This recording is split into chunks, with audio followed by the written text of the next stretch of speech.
everyone, my name is Emily and I work in the admissions office at Gannon.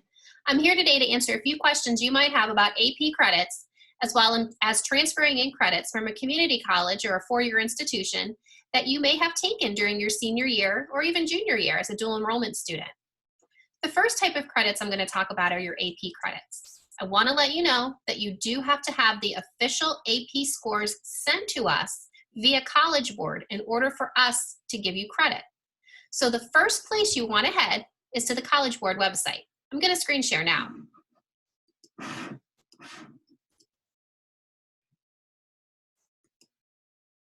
So what you want to do is you want to head over to apstudents.collegeboard.org. After you log into the site, and using the same login credentials you did when you took your SATs, you can come over to the score section and use the drop-down menu. From the drop-down menu, you'll be able to see sending your scores. You click on sending your AP scores, and it will tell you different methods and ways to be able to send your AP scores directly to our university. They will be sent directly to our registrar's office and reviewed by them as well. The next thing I would like to let you know is that your official scores need to be submitted directly to us, and we will post those scores to your file after your first semester. In general, Gannon will give credit to students who complete the exams with a grade of 3 or higher. Some exams do require a score of a 4 or a 5 to be transferred in for credit. Sometimes students have questions about what test do I need to take? If I take it, what score do I need to have for it to come into campus? The best thing that I can tell you is if you go to gannon.edu/apply, the site I'm on now, and scroll all the way to the bottom of the page, you will see this section for advanced placement exams.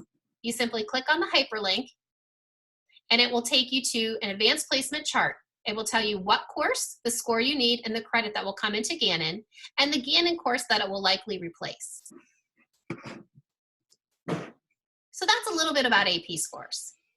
I also wanted to touch on dual enrollment credits. Many of you are probably taking those courses during your senior year or your junior year.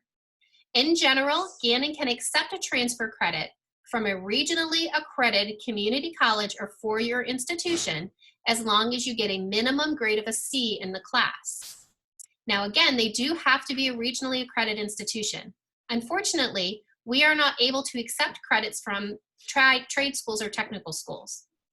You would need to contact the registrar's office at the organization that you took your class through and request that they send your official transcripts to Gannon.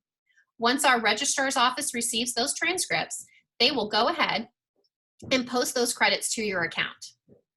So again, if you have any questions about transferring in AP credits or dual enrollment credits, don't hesitate to reach out to the registrar's office at registrar@gannon.edu. Thank you.